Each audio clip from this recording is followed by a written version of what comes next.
ذہن کے اندر یہ چیز ڈال دی، اس دنیا کے اندر سب سے بہتر کون ہے؟ یہ میرے اور آپ کے آقا و مولا نے جو معیار مقرر کیا، ہر دور کے اپنے معیار ہوتے ہیں۔ کسی زمانے میں سب سے بہتر، افضل، اشرف وہ سمجھا جاتا تھا جس کی اولاد زیادہ ہوتی ہے، اس لیے عرب 100 شادی کرتے تھے۔ پھر ایک زمانہ آیا کہ جس کے پاس قوت نافذ آ گئی اس کو افضل اور اشرف سمجھا جانے لگا، اور آج کی تاریخ میں، آج کی جو ہے وہ دنیا میں، جس کے پاس دولت زیادہ ہے اس کو افضل اور اشرف سمجھا جاتا ہے، چاہے اس کے پاس کوئی اور صلاحیت نہ ہو۔ وہ کسی نے کہا تھا کہ فصاحت و صحبان و خط و ابن مقلا و زہد و ابن ادہمی اذ اجتمعت فی المرء والمرء مودم فلیس له قدر بمقدار درہم، کہ ابن مقلا کا خط ہو اور ابن ادہم کا زہد ہو اور جو ہے صحبان کی فصاحت و بلاغت ہو، اور یہ ساری چیزیں ایک وجود میں جمع ہو جائیں، لیکن اس بندے کے پاس پیسے نہ ہوں تو اس کا کوئی مول نہیں۔ وہ ساغر نے کہا تھا نا، میری غربت نے اڑایا میرے فن کا مذاق، تیری دولت نے تیرے عیب چھپا رکھے۔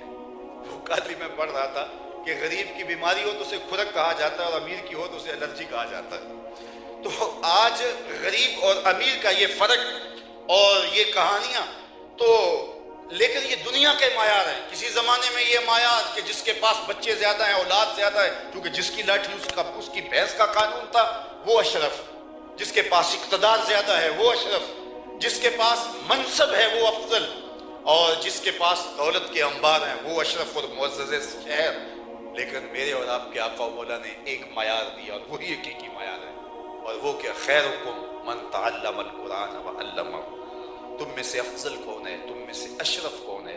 جس نے قرآن سیکھا اور اوروں کو سکھایا۔ تو کتاب رحمت کو سیکھنے والے خوش نصیب لوگ ہیں۔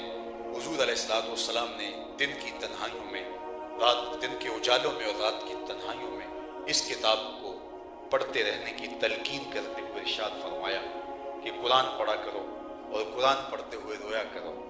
فَإِن لَمْ تَبْكُوا فَتَبَاكُوا، بلکہ فرمایا کہ رونا نہ آئے تو رونے کی کوشش کیا کرو۔ حضرت داتا گنج بخش علی حجویری بولے، کسی مرید سے جب یہ بات کہی، حضور کا فرمان سنایا، تو اس نے کہا حضرت اگر رونے کی کوشش کرے پھر بھی رونا نہ آئے، فرمایا پھر مقدر پہ رویا کرو۔ اتنے سنگ دل ہو گئے ہو کہ تمہاری آنکھیں آنسوں کا خراج نہیں دیتی۔ تو حضور علیہ السلام نے یہ بھی ارشاد فرمایا کہ تمہارا رب سے ہم کلام ہونے کو جی چاہے تو قرآن کھول کے بیٹھ جائے گا۔ یہ رب سے باتیں کرنا ہے، یہ رب سے ہم کلام ہونا ہے۔ حضرت سہل بن عبداللہ تستری کسی جنگل میں رہتے تھے، لوگ انہیں ملنے گئے تو واپس پلٹتے ہوئے کسی نے کہا حضرت اس جنگل میں رہتے ہو، آؤ نا شہر میں، تمہارے مزاج کے لوگ مل جائیں گے۔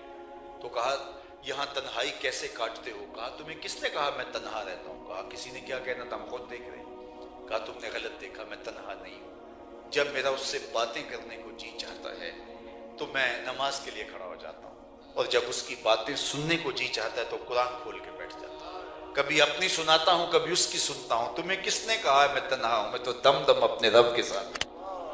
تو اپنے رب سے ہم، بلکہ میں نے پہلی مرتبہ جب یہ روایت پڑھی تو عجیب کیفیت ہوئی کہ فرمایا کہ قرآن وہ اللہ کی لٹکتی ہوئی رسی ہے جس کا ایک سرا تمہارے ہاتھ میں ہے، دوسرا سرا تمہارے رب کے دست کرم میں ہے، اس کے دست قدرت میں ہے اس کا دوسرا سرا۔ تو یہ تصور نہال کر دیتا ہے، یہ وہ پاکیزہ کلام جو سچ پر مشتمل ہے اور ہدایت کا سرچشمہ ہے۔ اس کتاب کو پڑھنے اور اس کتاب کو یاد کرنے کی سعادت پاؤ، اور اپنی اولادوں کو بھی اس قرآن کی تعلیم دلواؤ، اور خود بھی اس قرآن کو پڑھو۔ اگرچہ بڑھاپا ہو گیا، اب عمر کے حصے میں پہنچ گئے، حضور نے فرمایا جو قرآن پڑھتا ہے اور پڑھتے ہوئے اٹکتا ہے اللہ اس کو دوہرا ثواب عطا کر دیتا ہے۔ بڑھاپے کی وجہ سے، عمر کے زیادہ ہونے کی وجہ سے، بلکہ ایک زمانے میں سیارہ ڈائجسٹ میں ایک واقعہ چھپا تھا کہ تقسیم ہند سے قبل ایک قبرستان میں قبر کھودتے کھودتے ساتھ والی قبر کھل گئی۔ تو جب قبر کھل گئی تو ایک اینٹ گر گئی، تو لوگوں نے دیکھا کہ خوشبو کے حلے اندر سے آ رہے ہیں۔ شوق اور تجسس زیادہ بڑھ گیا۔ ایک قبر گر گئی تھی، دوسری ایک اینٹ گری تھی، دوسری اینٹ خود نکال لی، اور دیکھا کہ صاحب قبر کا کفن بھی میلا نہیں ہوا۔ شوق کی مزید چنگاریاں روشن ہوئی تو ایک اینٹ اور اٹھائی تو دیکھا تازہ گلاب ہے جو پھولوں سے بھرا ہوا ہے۔ تازہ ٹہنی ہے گلاب کی جو پھولوں سے بھری ہے، اور قبر منور بھی ہے اور خوشبودار اور مشکبار بھی ہے۔ خیر قبر بند کر دی اور قبر کے نشان پر صاحب قبر کا گھر ڈھونڈنے نکلے۔ دیکھیے تو صحیح کہ یہ کون سا اعزاز ہے جو اس نے پایا ہے، کون سی نیکی کرتا تھا تاکہ ہم بھی وہ نیکی کر کے یہ اعزاز پائیں۔ خیر ڈھونڈتے ڈھونڈتے گھر مل ہی گیا، اور اس کی بیوہ ابھی موجود تھی جو بہت بوڑھی ہو چکی تھی۔ کہا کہ تیرے شوہر کی قبر یوں ملی اور یوں خوشبوؤں کے حلے قبر سے آ رہے تھے، اور اس کا کفن بھی میلا نہیں ہوا۔ تو ہم پوچھنا چاہتے ہیں کہ تیرے شوہر کا عمل کیا تھا تاکہ ہم بھی وہ عمل کریں اور ہماری قبر بھی روشن ہو۔ تو اس نے اپنے ذہن پہ زور دیتے ہوئے کہا کہ میرا شوہر تو ایک سادہ سا ان پڑھ شخص تھا، کوئی ایسا عمل نہیں ہے جو مجھے یاد ہو۔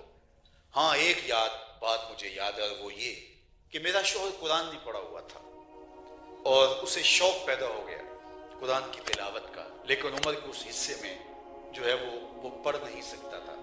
جب صبح نماز پڑھنے جاتا اور لوگ بعد میں قرآن کھول کے بیٹھ جاتے تو وہ اشک بار ہو جاتا، کاش کہ میں بھی قرآن پڑھا ہوتا اور میں قرآن مجید کی تلاوت کرتا۔ اللہ اکبر! وہ بوجھل قدموں سے واپس گھر آتا اور طاق پہ رکھے ہوئے قرآن مجید کے نسخے کو اٹھاتا اور کھولتا اور ایک ایک سطر پہ انگلی رکھتا، اور اشک بہہ رہے ہوتے اور ساتھ کہتا مالک مجھے نہیں پتا یہ کیا لکھا ہے، لیکن جو لکھا ہے سچ لکھا ہے۔ پھر دوسری سطر پہ انگلی رکھتا، کہتا مالک مجھے یہ بھی نہیں پتا کہ یہ کیا لکھا ہے، یہ بھی حق لکھا ہے، اور یوں انگلیاں پھیرتا چلا جاتا اور یہی کہتا مالک یہ بھی سچ ہے، یہ بھی حق ہے، یہ بھی سچ ہے، یہ بھی تیرا کلام ہے، یہ بھی تیرا کلام ہے۔ روزانہ 2-3 صفحات پہ روزانہ صبح وہ انگلی پھیرتا چلا جاتا اور یہ بھی کہتا مالک یہ بھی سچ، یہ بھی سچ، یہ بھی تیرا کلام اور یہ بھی حق۔ تو شاید اس کی قبر میں جو اجالے ہوئے ہیں کتاب اللہ کے ساتھ اس محبت کا نتیجہ ہے۔ یار جس کو قرآن پڑھنا نہیں آتا، قرآن سے محبت کرتا ہے، اس کی قبر میں تو چراغاں ہوتا ہے۔ جس نے ساری زندگی قرآن کے نام لگا دی اس کی قبر میں کتنی روشنی۔